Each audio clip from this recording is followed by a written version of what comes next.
Coucou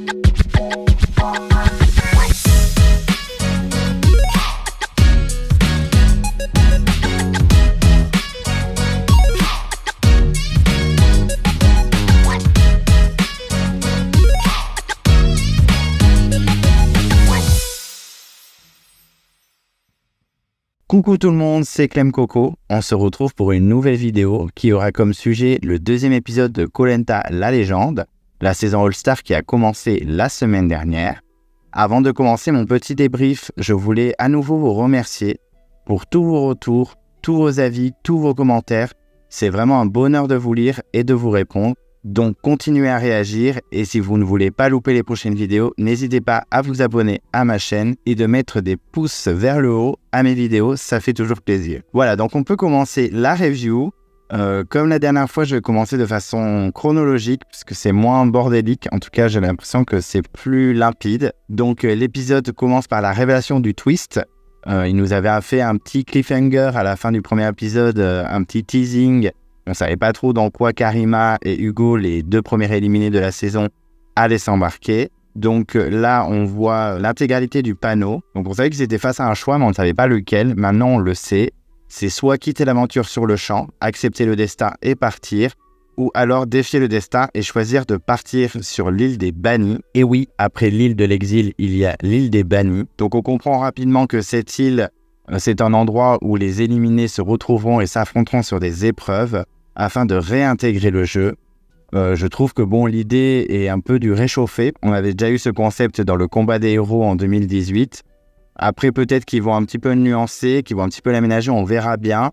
Mais là, j'avoue que pour l'instant, ce n'est pas non plus une grosse nouveauté. Je suis un peu déçu, je m'attendais à un petit peu plus de surprises. Alors, pas forcément qu'ils deviennent chef d'équipe comme j'ai pu lire sur certains articles après la diffusion du premier épisode, mais au moins qu'il y ait un peu plus de nouveautés. Donc là, on apprend juste qu'ils vont s'affronter sur des épreuves afin de réintégrer l'aventure à la réunification. Bon, c'est pas un seul candidat, mais deux qui réintégreront l'aventure, mais je trouve que c'est pas une grosse nouveauté non plus. Donc Karima et Hugo se trouvent devant cette décision. Bien sûr, Karima n'hésite pas, prend son flambeau et part vers la droite, vers l'île des bannis. On a une petite interview d'elle, elle se sent vraiment humiliée d'avoir été éliminée en première, donc je peux la comprendre parce que c'est vrai que vu son passé dans Koh Lanta et son caractère de warrior, ça peut être très frustrant de partir en première, surtout que sur le papier, sans avoir vu l'épisode, on se dit pas du tout que Karima peut sortir directement. Moi, elle m'a un peu touché dans son interview parce qu'elle était très émue et on sentait vraiment qu'elle parlait avec le cœur. C'est vrai que dans le premier épisode, j'avais été un peu déçu par Karima parce que elle avait complètement changé de comportement, elle était devenue vachement plus agressive, en tout cas, elle avait essayé de faire des stratégies un peu trop violentes. Là, j'avoue que j'ai retrouvé un petit peu ma Karima de 2015 en Thaïlande. Et effectivement, ça m'a un petit peu touché et j'espère qu'elle va s'assagir un petit peu sur l'île des bannis et qu'elle va tout faire pour aller jusqu'au bout. Parce que malgré tout, malgré ce que j'ai pu dire dans ma première review sur le premier épisode, c'est quand même un candidat que j'ai beaucoup apprécié par le passé. Donc j'espère qu'elle va retrouver ce caractère et ce charisme qu'il incarne. Hugo, on sent qu'il y a une petite hésitation par rapport à Karima. Il y a une espèce de faux suspense en mode est-ce qu'il va choisir la gauche, à droite, on ne sait pas trop. Finalement, il prend le flambeau et il part à droite comme Karima et il va sur l'île des bannis. Donc, ils se retrouvent sur l'île des bannis tous les deux. Ils ont l'air contents de se retrouver ensemble. Hugo comprend du coup que c'est Karima qui est sortie.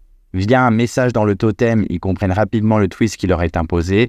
Voilà, ils sont déterminés, ils vont tout donner. Et ce sera donc la dernière fois qu'on les verra dans l'épisode. Donc, affaire à suivre.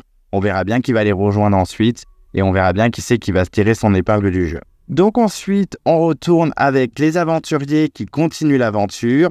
On a une petite musique nostalgie, le tout tout tout tout tout tout. Ça faisait très longtemps que je l'avais pas vu dans un épisode, à moins que j'ai pas été assez attentif, mais en tout cas, ça m'a rappelé les premières saisons de Koh Lanta. Donc on arrive au camp des femmes, on voit que les filles sont très contentes d'avoir récupéré le feu grâce à Sam. C'est un geste apprécié par les femmes. On voit que Sam a déjà une bonne image auprès des filles, ça peut peut-être lui être bénéfique pour la suite, pour quand les équipes vont être mélangées ou la réunification. Donc, bon point pour Sam.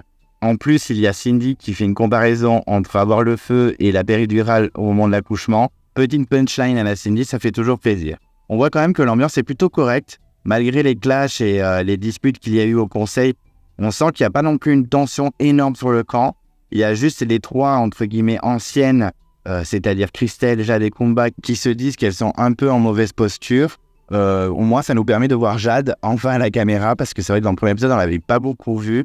Là, ça nous a permis d'avoir un petit peu son avis sur la situation. On sent quand même qu'il y a 2 clans sur le camp, c'est-à-dire les 3 anciennes contre les 4 entre guillemets jeunes, c'est-à-dire Alexandra, Alix, Candice et Clémentine, et avec Cindy qui fait un peu l'électron libre. Ça, c'est la première impression qu'on a, mais on va voir que ça va évoluer au fil de l'épisode. Kumba parle déjà du fait qu'elle aimerait voir que des filles dans le carré final. Alors moi, ce genre de discours, ça me dérange un peu dans le sens où c'est vrai que Koh-Lanta, c'est pas forcément une aventure, on est obligé de comparer les hommes et les femmes. Voilà, on verra bien comment ça se passe par la suite, mais c'est vrai que ce combat un peu féministe, mais que ce soit dans un sens ou dans l'autre, si tous les hommes voulaient être ensemble dans le carré final, ça me dérangerait autant. Je trouve que c'est une aventure où le sexe n'est pas forcément engagé, on n'est pas obligé d'être anti-homme, anti-femme. Voilà, c'est un peu dommage de partir comme ça. Clémence raconte après le conseil qu'elle était plutôt inquiète et qu'elle est plutôt rassurée, mais surtout qu'elle est un peu déçue par le comportement pas fair-play du tout de Karima. Elle n'a pas du tout compris son comportement. On voit que les filles parlent entre elles du conseil, elles sont toutes un peu anti-Karima. C'est vrai que la réaction de Karima était un peu exagérée. Après, il faut aussi prendre en compte les émotions. Elle a dû être un peu surprise, elle a dû être choquée, donc forcément, c'est son cœur qui a parlé. Elle n'a pas dû forcément réfléchir avant de parler. Mais bon, finalement, même si elle préfère la sortie d'Hugo, qui a, pour elle, été un peu plus humble, elles essayent quand même de passer à autre chose. Bon, moi, je les trouve un peu durs contre Karima, parce que même si moi, j'avais été déçu par Karima, c'est vrai qu'il faut aussi prendre en compte le fait que ça fait quelques jours qu'elles sont déjà là, qu'elles n'ont pas mangé, qu'elles sont fatiguées, que leur cerveau il tourne en boucle à cause des stratégies. Je ne suis pas forcément pour le comportement de Karima, mais c'est vrai que bon, il faut aussi comprendre sa posture, partir en première alors qu'elle est arrivée en conquérante.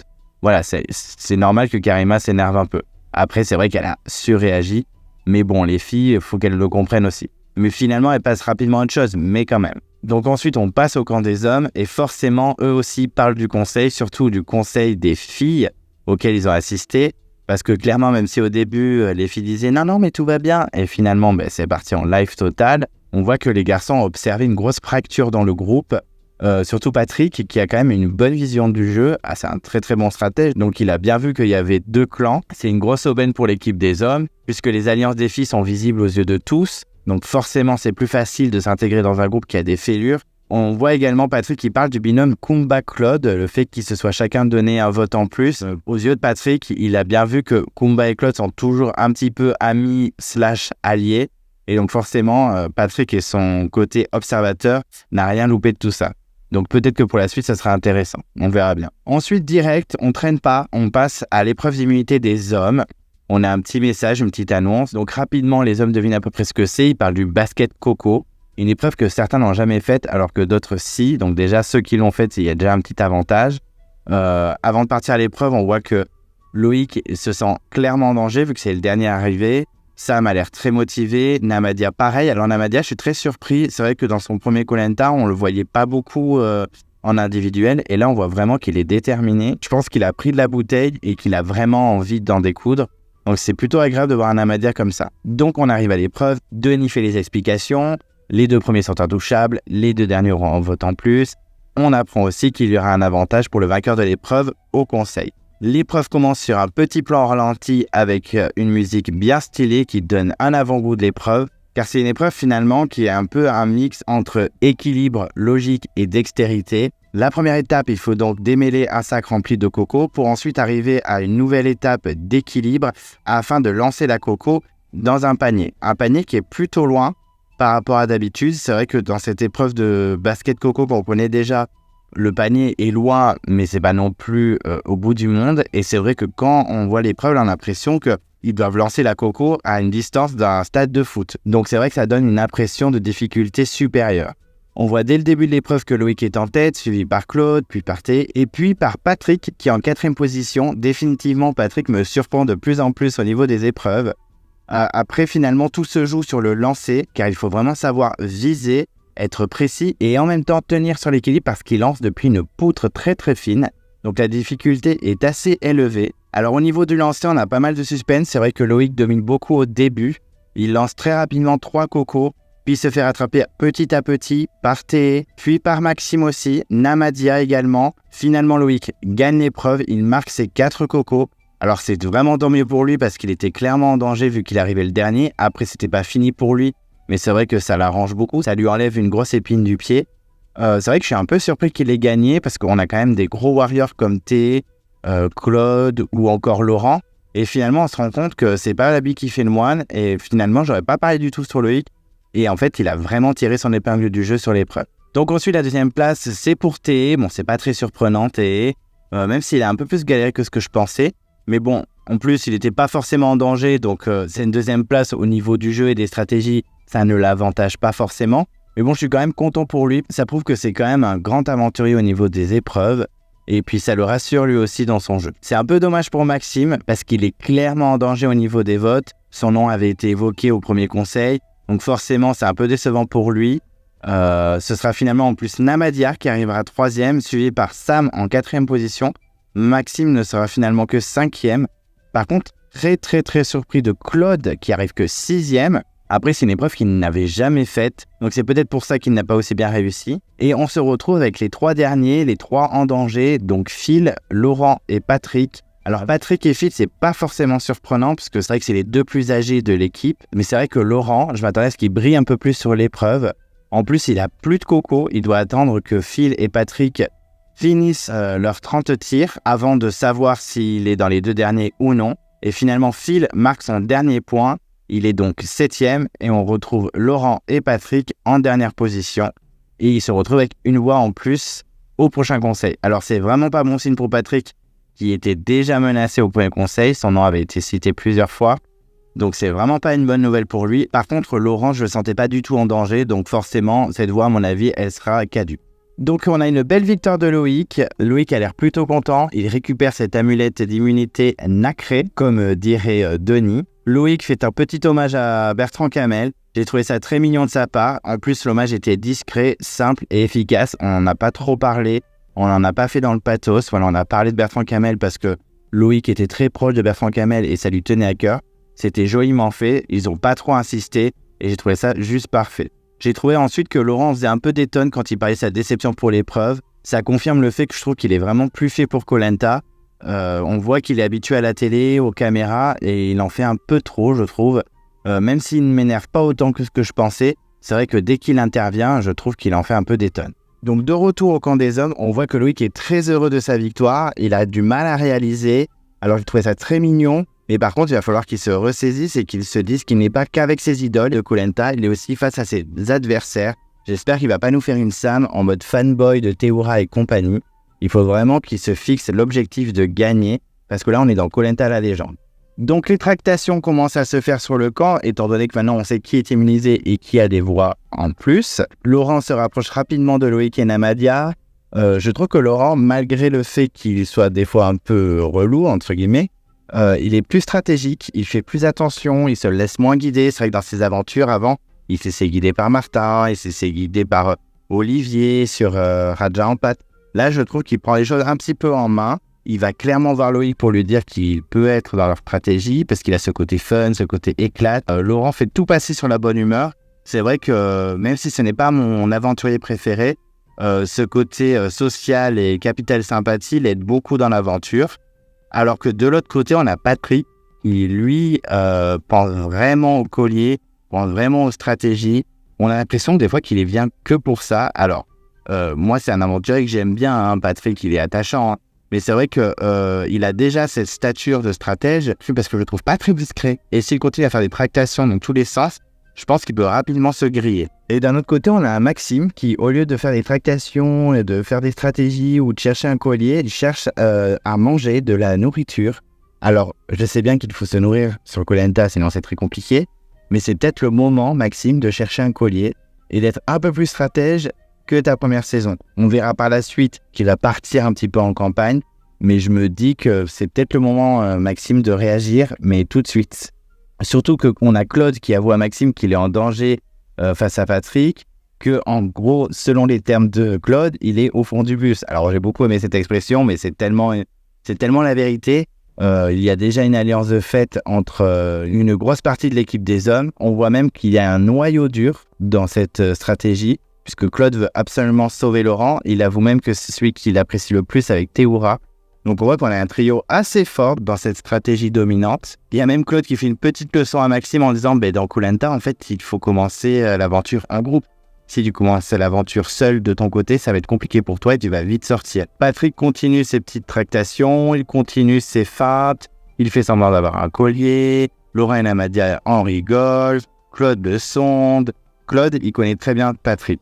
Ils étaient allés dans la revanche des héros en 2012. Il n'a confié que si Patrick lui montrait qu'il avait le collier, il pouvait lui faire confiance pour la suite. Sauf que Patrick continue de faire des feintes, continue ses stratégies. Donc Claude se méfie fortement. Et c'est vrai que je trouve que Patrick a un peu mal joué cette fois. Pourtant, je trouve que c'est un très bon stratège d'habitude. Il a dominé ces 2 saisons. Là, clairement, il s'est grillé très très rapidement. Je trouve qu'il en fait des caisses. C'est vraiment dommage parce que les autres ne sont pas dupes du tout. Ils ont tous de la bouteille. Ils connaissent tous Patrick par sa réputation. Et je pense qu'il s'est tiré une balle dans le pied très très rapidement avec ses petites stratégies et ses tractations. On voit même que Patrick tente une stratégie avec Maxime, alors que c'est censé être son rival dans les votes. Il lui propose une alliance à 4 avec Loïc et Phil. Alors je ne vois pas du tout Phil le suivre. Et surtout, je ne vois pas du tout Loïc qui vient juste d'arriver et qui s'est déjà commencé à s'allier un petit peu avec Laurent et Namadia, suivre un Patrick dont tout le monde se méfie. Vraiment, Patrick, je ne comprends pas trop son comportement. Il pense en plus dominer. On le voit en facecam qui dit que tout se passe bien, que personne se méfie, etc. Je trouve Patrick un petit peu trop confiant et je pense qu'il s'est très très vite grillé en faisant ça. On retourne ensuite chez les filles. On voit qu'elles sont en train de pêcher. Alors au début, la pêche est catastrophique vu que personne, que ce soit les hommes ou les femmes, n'ont de kit de pêche. Et Clémentine, Cindy et Christelle tentent des choses. Il y a même Christelle qui se confie sur la frustration de ne pas pouvoir manger les poissons alors qu'ils sont juste devant elle. On a aussi l'impression que Cindy ne se donne pas à fond. Elle avoue qu'elle n'aime pas trop la survie, qu'elle est là clairement pour le jeu. Je me dis que c'est un peu dommage parce que même si c'est pas forcément ton principal atout, tu peux quand même essayer des choses, essayer de t'intéresser, essayer d'apprendre. Mais on voit par la suite que Candice et Clémence ont pêché quelques trucs. Elles ont fait la méthode de pêche au t-shirt. C'est une méthode qu'on avait également vue dans les armes secrètes avec Candice, mais pas la même. On sent également que grâce à ce petit repas, il y a une meilleure ambiance. On a l'impression qu'il n'y a pas trop de rancœur au niveau de l'élimination de Karima. Il y a un petit repas même très sympa, très varié. On sent que l'ambiance va beaucoup mieux. Je suis un peu rassuré, j'avoue, parce que c'est vrai que les filles avaient l'air tellement en conflit au conseil. On voit qu'elles ont su mettre de l'eau dans leur vin et essayer de prendre du recul afin d'avancer ensemble tranquillement dans l'aventure et pas forcément dans le conflit, dans la tension. Après ce petit instant avec les filles, on continue dans la survie. Donc ça, c'est vraiment agréable de retrouver des plans de survie. C'est vrai que ça faisait 2-3 ans qu'on n'avait plus trop de plans de survie. Et là, on est vraiment dedans. Les garçons ont pêché un poulpe, mais pas que. Il y a pas mal de trouvailles. On voit vraiment qu'ils se débrouillent bien malgré l'absence du kit de pêche. On sent vraiment que ça les unit. Et c'est vrai que le niveau survie, on a vraiment de quoi faire dans cette saison pour le moment. Mais c'est vrai que principalement, quand on est sur le camp des hommes, c'est Patrick la star. Patrick et ses tractations, Patrick et ses stratagèmes. Je le trouve même des fois caricatural. C'est vraiment dommage qu'il se grille comme ça. Après, c'est vrai qu'à un moment, il crée le doute. C'est vrai que pas mal d'aventuriers se demandent s'il a le collier ou non. Mais vraiment, là, je n'ai pas compris la stratégie de Patrick. Ensuite, on voit vraiment que Maxime se réveille un petit peu au niveau des stratégies. Voilà, il mène sa campagne, il va voir les autres, il explique comment il peut être encore utile, qu'il sera fidèle à la réunification, qu'il ne va pas s'allier avec les femmes. Et même pour vraiment enfoncer le clou, il balance l'alliance que Patrick lui a proposée. J'avoue que c'est bien joué. Alors clairement, ça pouvait se retourner contre lui. Mais au moins, il prouve vraiment sa fidélité auprès des autres hommes. Donc au moins, on a un Maxime un peu plus stratège qu'avant. On sent un Maxime qui ne veut pas partir comme ça sans se défendre par rapport à Hugo la semaine dernière, dont on a l'impression qu'il a un peu subi son sort. Là, on sent un Maxime qui se bat pour rester, ça fait quand même plaisir à voir par rapport même à sa précédente aventure, où on avait l'impression qu'il subissait toutes les stratégies de Cindy et autres. Par la suite, rapidement, on retourne chez les femmes et il y a la convocation à l'épreuve. Très rapidement, elles comprennent que c'est une épreuve statique. Donc forcément, Alix, Jade, Clémence font peur à toutes les autres filles parce que tout le monde sait que c'est des épreuves pour elles. Surtout que Clémence semble déterminée et Jade très confiante. On sent une Kumba qui, elle, sait qu'il faut qu'elle gagne parce qu'elle se sent quand même un petit peu en danger vu son attitude au conseil. Malgré les tensions qui sont calmées, elle sait qu'elle peut avoir des votes contre elle. Les filles arrivent et c'est donc l'épreuve du trapèze ou de la pro. Il y a différents noms, moi j'appelle ça l'épreuve du trapèze. Denis annonce toutes les règles comme les hommes. Petit passage marrant de Kumba qui dit à tout à l'heure à son amulette. J'ai trouvé ça très sympa, très marrant, très Kumba. Il y a même Alix qui dit qu'elle veut récupérer son amulette. Elle dit son amulette, elle dit pas l'amulette. Elle fait même un clin d'œil à Kumba en disant qu'elle va récupérer aussi l'amulette de Kumba. Après Kumba fait comprendre clairement qu'elle ne se laissera pas faire. On sent quand même qu'entre Alix et Kumba, il y a moins de tension depuis le conseil. On sent vraiment qu'elles sont plutôt dans une compétition sportive qu'autre chose. L'épreuve commence et là, c'est vrai que toutes les filles, sans exception, sont impressionnantes. Pour une épreuve aussi complexe, on n'a pas l'impression comme ça, mais je pense que c'est vraiment une épreuve statique et très compliquée. Sans surprise, c'est Cindy qui chute la première. On sait que c'est pas une grande sportive et que c'était pas forcément une épreuve pour elle. Par contre, ce qui m'a fait beaucoup rire pendant l'épreuve, c'est que Denis parle beaucoup. Il fait beaucoup de commentaires sur la prestation des candidates. J'avoue que dans cette situation où vraiment j'en peux plus, j'avoue que vu la situation, je suis suspendu au-dessus de l'eau, je ne sens plus mon corps et j'entends Denis qui fait plein de commentaires. J'ai juste envie de lui dire, tu veux pas te taire, s'il te plaît? Alors c'est pour l'émission, c'est pour le show, mais je pense que ça doit être une difficulté en plus dans l'épreuve et je pense que ça doit être insupportable à gérer. Donc suite à sa chute, Cindy prend une voix en plus. Ensuite, c'est Christelle qui chute en deuxième. Alors j'étais un peu surpris de Christelle, même si elle ne s'est pas forcément préparée physiquement avant de venir dans l'aventure. Je ne m'attendais pas à ce qu'elle tombe deuxième, je m'attendais plus à une Alexandra qui était tombée, je crois, première dans les 4 terres. Là, c'est Christelle. Je pensais qu'elle serait vachement plus endurante sur cette épreuve. Je suis un peu surpris.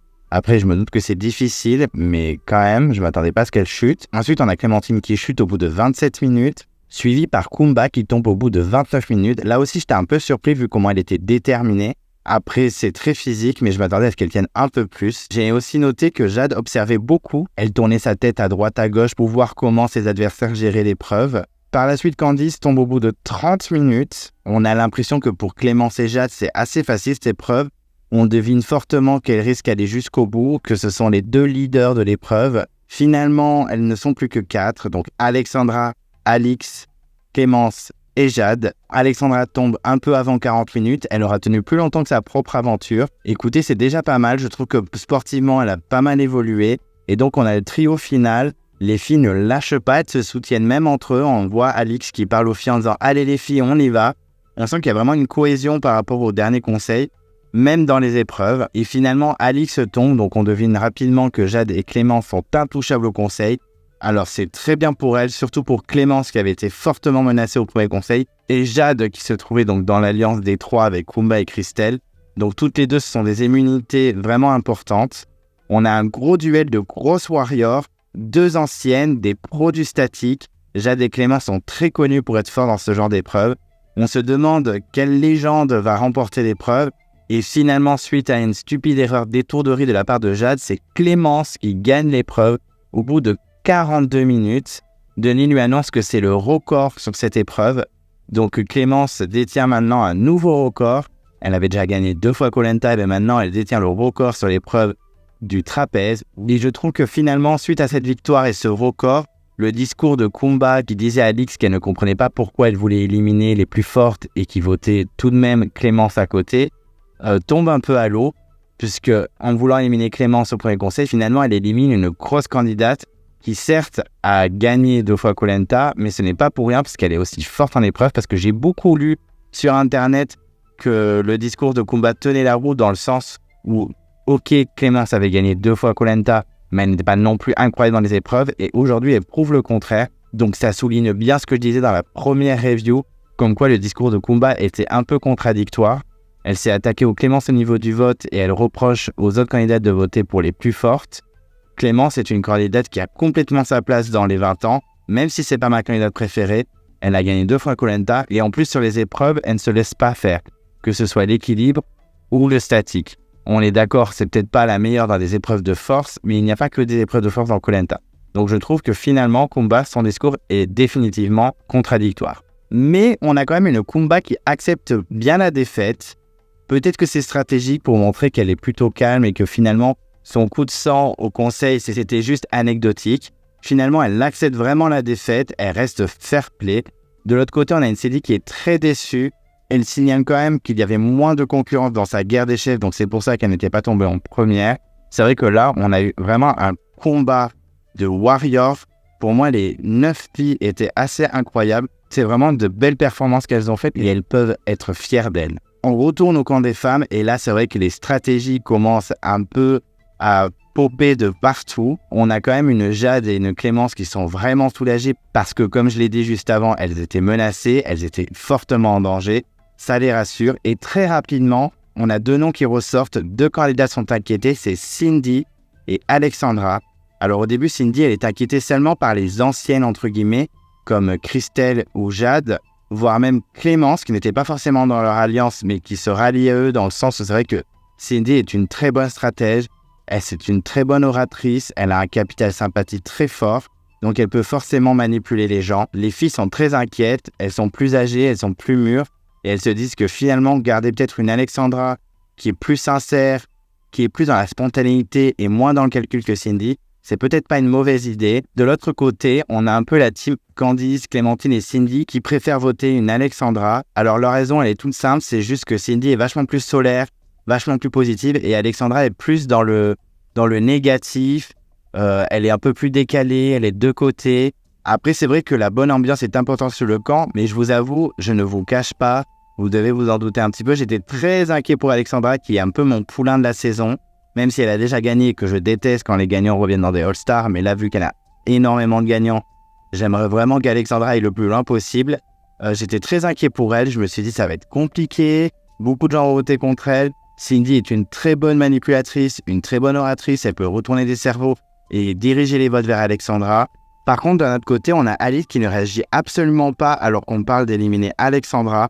Alors au départ, je me suis dit que c'était stratégique et en fait, en face cam, elle a confessé qu'elle hésitait entre voter Cindy et Alexandra. Alors je vous avoue que j'étais un peu déçu. Je pensais vraiment qu'Alix et Alexandra étaient en alliance dès le départ. C'est ce que j'avais compris dans le premier épisode et apparemment pas trop.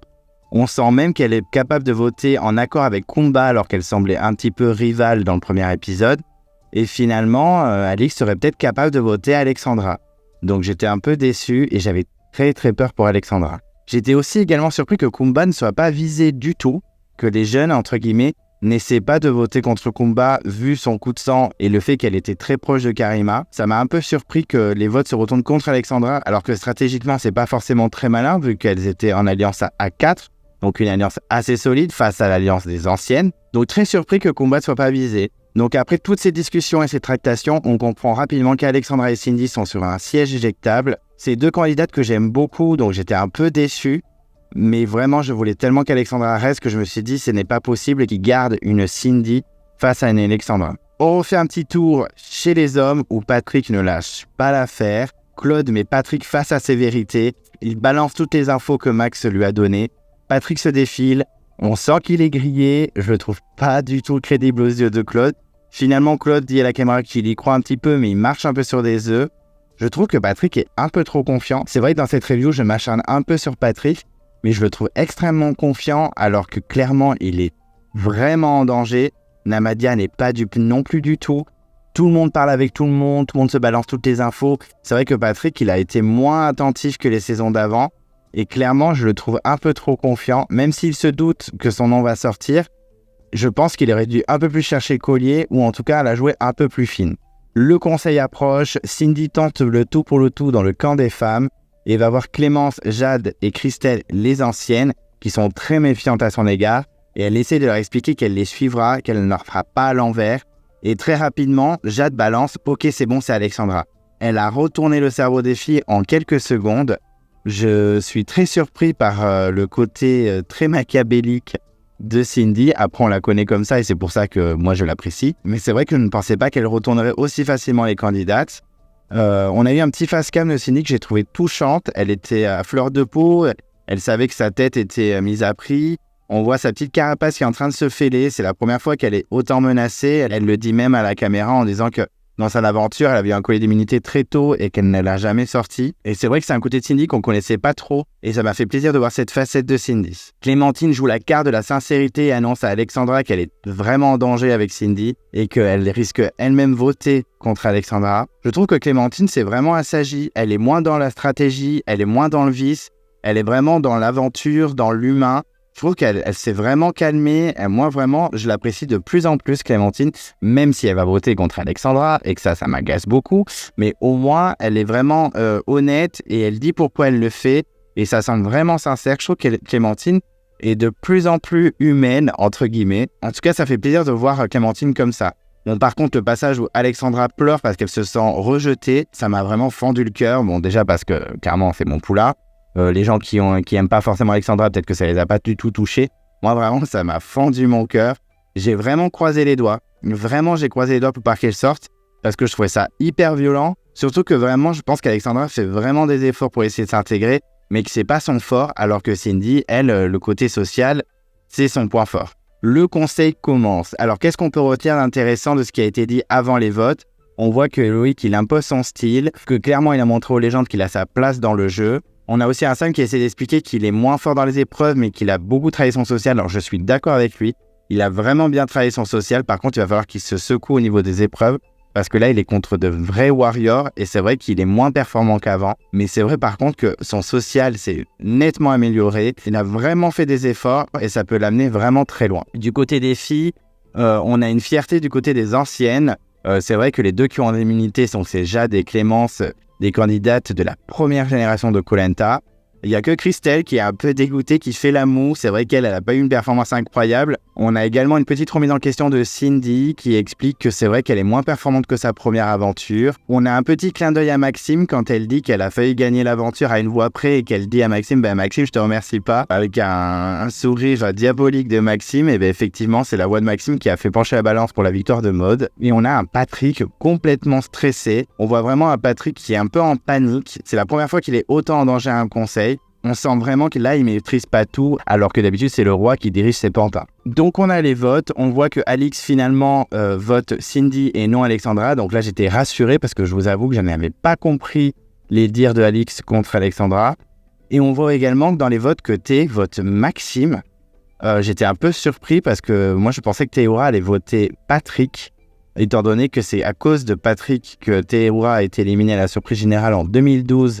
À la revanche des héros, je pensais qu'il serait un peu plus revanchard, ou du moins méfiant. Et finalement, non, il fait confiance à Patrick et il vote Maxime. Je vous avoue que j'étais un peu surpris. Après les votes, Denis annonce enfin l'avantage des vainqueurs de l'épreuve et on apprend que le candidat qui a gagné l'épreuve donne l'immunité à un candidat de l'équipe adverse. Alors ça, c'est un twist assez intéressant, je trouve que c'est plutôt pas mal. Et surtout, j'étais très content parce que c'est Loïc qui a gagné chez les hommes. Et il choisit Alexandra sans surprise pour l'immunité. Enfin, Alexandra est soulagée parce que clairement, elle était très en danger. Cindy est dégoûtée. Elle fait une tête de 1000 km. Je pense qu'elle a clairement compris que c'était elle qui sortait. Et à l'inverse, on a Clémence qui immunise Maxime. Alors, on ne sait pas si Clémence et Maxime se connaissaient avant l'aventure, mais elle a été plutôt juste. Je ne sais pas si j'aurais choisi Maxime à sa place, mais j'ai trouvé que ses arguments tenaient la route. Clairement, Patrick, à ce moment-là, a compris que c'était lui qui sortait, puisque ça se jouait entre lui et Maxime. Donc je vous avoue que le suspense était tombé à plat juste après ce twist. Donc Denis dépouille le vote des hommes et on découvre que finalement, même sans l'immunité, Maxime allait s'en sortir. C'est la première fois que Patrick se fait éliminer au conseil. Il avait toujours été éliminé à l'orientation, donc c'est une première pour lui. Au niveau des votes, il a été étonné par Namadia, alors que nous, on n'est pas forcément étonné puisque face caméra, Namadia disait clairement qu'il n'était pas dupe du jeu de Patrick. Mais Patrick a été surpris par le vote de Namadia. Et aussi surpris par le non-vote de Théoura, donc je ressens la même chose que lui. J'avoue que je pensais vraiment que Théoura allait voter Patrick, et finalement, non. Ensuite, on a le vote des femmes qui est dépouillé, et on découvre également que sans l'immunité, Alexandra allait quand même s'en sortir. Cindy est très déçue, parce qu'elle pensait que Jade et Christelle n'allaient pas voter contre elle. On n'en est pas arrivé au clash comme lors du départ de Karima, mais on sentait vraiment une Cindy très déçue et un peu trahie. Mais comme on l'a su au début de l'épisode, ce n'est pas forcément fini pour Cindy et Patrick qui se retrouvent face au même panneau que Karima et Hugo en début d'épisode. Et on découvre rapidement que les deux tentent leur chance, partent à droite et décident d'aller sur l'île des bannis affronter Karima et Hugo. Bon, ça ne m'a pas forcément surpris pour Patrick. Cindy, j'avoue que j'avais un petit doute au moment où elle lisait les panneaux et finalement, elle décide de tenter sa chance. Elle a raison, je pense que tout le monde l'aurait fait. Je pense même d'ailleurs que tous les candidats qui vont être face à ce panneau vont tenter leur chance. Je ne vois pas du tout l'intérêt de dire « Ok, je m'en vais, bisous, c'était sympa ». Non, quand on arrive dans Koh Lanta, surtout dans Koh Lanta, la légende des 20 ans, bien sûr qu'on va tout faire pour rester jusqu'au bout. Donc, bilan de l'épisode, j'ai trouvé que c'était un épisode un peu moins bien que le premier. Il était un peu plus mou, il se passait moins de choses. C'est un petit peu normal puisque le premier épisode, il y a toutes les infos qui tombent d'un coup, on en prend plein la tête. Là, c'est vrai que ça suit son cours. Je suis content qu'on ait quand même une nouvelle double élimination. Comme ça, au moins, les équipes sont à égalité. Il n'y a pas d'équipe désavantagée. Pour le twist de l'île des bannis, je vous avoue que je suis un peu déçu. Je m'attendais à un twist un peu plus novateur. Là, c'est un peu du déjà vu. Ça sent un peu le préchauffé. Je vous cache pas ma déception. On verra comment ça va se goupiller par la suite. Mais c'est vrai que juste des candidats éliminés qui s'affrontent sur une île, c'est du déjà vu. J'espère qu'il y aura un peu plus de surprises au fil des épisodes. Au niveau de la réalisation, j'ai trouvé ça vraiment très bien fait, aussi bien que le premier épisode. Il y a vraiment du travail au niveau du montage, de la musique, des effets. Vraiment, il nous met dans l'ambiance très rapidement. Je trouve que les plans, les ralentis, la musique, tout se marie très bien. C'est vraiment des épisodes très très bien foutus. Donc pour résumer, j'ai trouvé l'épisode très sympa à suivre. Je ne me suis pas du tout ennuyé. Il était moins rythmé que le premier épisode, ce qui est normal. J'attends de voir la suite, même si c'est dans 2 semaines. Mais j'attends de voir la suite avec impatience. Et je pense qu'on peut avoir pas mal de surprises. Et déjà, on a vu dans la bande-annonce qu'il y avoir un mélange d'équipes. Ça, c'est très intéressant parce que ça redistribue les cartes. J'aime beaucoup ce genre de twist. Et également, on voit qu'il y a des tensions chez les femmes, alors que Kumba disait clairement qu'elle voulait qu'il y ait que des femmes dans le carré final. On voit qu'entre Alexandra et Kumba, ça va être compliqué. Donc, impatient de voir la suite. Au niveau du bilan des candidats dans cet épisode, on va commencer par les femmes cette fois. Alors, je trouve que Kumba a mis de l'eau dans son vin. Elle est vachement plus calme, vachement plus posée. Niveau compétitivité, elle est assez incroyable. Elle a l'air vraiment déterminée. Elle a des abdos, je n'avais pas du tout vu dans le premier épisode, mais elle a un corps, elle a des abdos que je n'aurais jamais, en tout cas. Elle est vraiment déterminée par rapport à ses saisons d'avant, comme je le disais dans ma première review. J'ai une meilleure image de Kumba que dans le premier épisode, j'ai l'impression vraiment qu'elle s'est calmée et qu'elle a essayé d'apaiser les tensions. Le seul truc qui me dérange un peu avec Kumba, c'est son côté un peu féministe, dans le sens où elle veut que des filles dans le carré final, elle veut dégommer tous les hommes. Moi, c'est vraiment un sujet qui me dérange dans Koh Lanta, je trouve que l'égalité homme-femme n'a pas sa place. Ce sont des aventuriers, des warriors, peu importe qu'on soit un homme ou qu'on soit une femme. C'est comme quand les hommes ils veulent dégommer toutes les femmes, je ne comprends pas l'intérêt. J'espère qu'elle n'aura pas tout le temps ce discours parce que je trouve ça vraiment dommage et je trouve que ça ne sert à rien dans le jeu. Mais vraiment, j'ai vraiment une meilleure image de Kumba. Christelle, c'est vraiment une grosse surprise cette saison. Je la trouve ultra présente, elle parle énormément face cam. C'est vrai que sur l'épreuve, elle n'était pas impressionnante, elle était un peu même décevante. Mais ça n'empêche que vraiment, elle est dans les stratégies. Niveau social, on la sent vraiment à l'aise. Elle intervient beaucoup dans la vie du camp. Vraiment agréablement surpris de Christelle. J'attends de voir la suite, mais vraiment bonne surprise de la saison. Clémence, je l'ai trouvée moins lisse que le premier épisode. Vu qu'elle était moins en danger, elle était moins discrète. Elle a été incroyable sur l'épreuve. Vraiment, les épreuves statiques, c'est vraiment fait pour elle. Je trouve qu'elle a vraiment sa place. Les anciennes qui l'ont visée au premier conseil en disant que c'était pas forcément la meilleure aventurière, eh bien là, elle leur a cloué le bec. Vraiment, Clémence, ça c'est une grosse surprise. J'attends de voir la suite parce qu'il faut vraiment aussi qu'elle se révèle un peu plus. C'est vraiment sa performance sur l'épreuve qui l'a fait briller dans l'épisode. Alix, on l'a pas vu beaucoup. C'est une candidate que j'aime bien, mais qui a un fort caractère. J'avoue que j'étais un peu surpris par ses doutes au niveau des votes. Si elle avait voté Alexandra, je pense que je l'aurais détestée. Mais je trouve qu'elle est assez cohérente dans ce qu'elle fait, dans ce qu'elle dit. Même sur l'épreuve, elle a soutenu ses camarades comme Cindy ou Jade et Clémence. J'ai l'impression qu'au niveau social, elle essaie également de s'arranger par rapport à sa première édition. À voir, mais je trouve que Alix vraiment s'améliore et j'espère que dans les prochains épisodes, son social sera encore mieux. Clémentine, c'est pareil, c'est vraiment une bonne surprise. Je l'avais vraiment pas appréciée dans ses premières éditions. Là, je sens vraiment qu'elle est nature, qu'elle est 100% elle, qu'elle est moins dans les stratégies, moins dans les complots, moins dans le vice. Et c'est vraiment agréable de la voir comme ça. J'espère qu'elle va mieux performer sur les épreuves parce que là, elle était vraiment pas top. Elle avait été très bonne sur le parcours du combattant dans le premier épisode. Donc je compte sur elle pour nous impressionner au niveau du sport. Je pense qu'elle peut aller un peu loin parce qu'elle a l'air appréciée sur le camp. J'ai vraiment une bonne image de Clémentine par rapport à avant. Alexandra, vous savez que c'est ma préférée, je l'aime beaucoup. C'est vrai qu'elle est en décalage avec l'équipe, ça peut peut-être lui porter préjudice par la suite. Va falloir qu'elle se réveille au niveau du social. Elle peut pas compter sur l'alliance de Clémence et Alix toute sa vie. Il faut vraiment qu'elle s'ouvre aux autres. Bon, on a l'impression dans le prochain épisode qu'elle n'a pas l'air de s'ouvrir plus que ça. Mais il faut vraiment qu'elle travaille sur ça parce qu'elle peut vite sortir. Là, elle a été fortement menacée. Sur l'épreuve, je ne l'ai pas trouvée du tout décevante, au contraire. Elle était quand même 4e sur 9. C'est plutôt pas mal, surtout qu'elle avait été la première à tomber dans les 4 terres. Donc je suis vraiment content pour elle au niveau sportif, mais il va falloir qu'elle se bouge si elle ne veut pas sortir rapidement. Candice, on l'a quasiment pas vue. Moi, c'est une candidate que j'adore. J'espère qu'on va la voir plus souvent parce que c'est vrai qu'elle était un peu en mode candidate fantôme dans cet épisode. Je trouve qu'elle a un capital sympathie de ouf. Elle a une forte personnalité, moi je l'aime beaucoup, j'espère qu'on la verra un peu plus dans les prochains épisodes. Jade, enfin on l'a vue, enfin on a eu des plans sur elle, ce n'est pas trop tôt, ça nous manquait un petit peu. Moi c'est une candidate que j'apprécie pas forcément de base, mais là je la trouve vraiment plus calme, elle assume un peu plus ses stratégies, même si là apparemment elle l'a fait un petit peu à l'envers à Cindy, au moins elle s'est pas défilée. Sur l'épreuve, elle a été impressionnante. On voit qu'elle a rien perdu. Il y a eu un duel incroyable face à Clémence. Je sens que ça peut être une Jade plus douce, plus calme. On verra si par la suite elle fera des grosses stratégies ou des coups de Trafalgar, on verra bien. En tout cas, j'ai une meilleure image de Jade. Cindy, je suis un peu déçu qu'elle ait été éliminée parce que c'est une candidate que j'aime beaucoup. Je l'avais adorée dans la guerre des chefs. Je trouve qu'elle n'a pas encore tout donné. Elle aurait pu faire plein d'autres choses, que ce soit stratégiquement, socialement et même sur les épreuves. C'est vrai qu'au niveau performance, elle n'a vraiment pas été au top. Elle s'est fait avoir par les anciennes.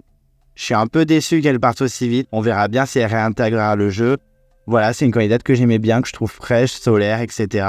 Je suis un peu déçu qu'elle sorte. Voilà, elle n'a pas fait de gros coups de stratégie cette fois. À voir par la suite si elle réintègre le jeu, mais j'ai peu d'espoir. Du côté des hommes, donc on a Claude fidèle à lui-même. Il est quand même le maître sur le camp au niveau des stratégies. C'est lui qui domine. Il n'est pas du tout menacé. Il est quasiment intouchable. Personne n'essaie de voter contre lui. Tout le monde se réfère à lui. Ce n'est pas très surprenant. J'espère que ça va un petit peu changer. Pas que je veux que Claude sorte, mais au moins qu'on essaye d'un peu de tuer le roi Claude, quoi. Un petit peu, qu'on ait un peu de suspense. Là, c'est vrai que c'est souvent les brebis galeuses qui se font éliminer, style Hugo, Maxime ou Patrick, des gens pas forcément très intégrés, qui peuvent être performants sur les épreuves, mais qui ne sont pas intégrés à des stratégies pré-game. Donc j'espère qu'il sera un petit peu plus en danger, même si je l'aime beaucoup. Après, c'est clair que c'est un des meilleurs candidats au niveau social, et même au niveau sport, même s'il n'a pas gagné cette épreuve. Je pense qu'il va faire de belles performances par la suite, mais c'est vrai que ça me ferait un peu sourire qu'il soit un peu menacé. Ça lui ferait un peu bizarre, je pense. Théoura, on l'a pas vu tant que ça. Il a performé sur l'épreuve, il a été très bon, il est arrivé deuxième et il s'est immunisé, même si je pense qu'il n'était clairement pas en danger. Il est toujours très cool avec sa fleur dans les cheveux, en train de faire ses petits chapeaux. Voilà, je trouve que c'est vraiment un candidat intéressant, mais là on l'a pas beaucoup vu. Un peu surpris par son vote. Je pensais vraiment qu'il allait voter contre Patrick en mode vengeance de la revanche des héros. Mais en fait, pas du tout. On voit vraiment que c'est quelqu'un de vraiment gentil, qui n'a pas de rancune et qui, au contraire, aurait aimé garder Patrick à ses côtés. On verra par la suite si on le voit un peu plus. Je pense que oui. J'espère qu'il va bien performer et surtout qu'il ne se fera pas avoir par les stratégies. 2 gros stratèges sont sortis, donc je pense que ça devrait aller, mais on ne sait jamais.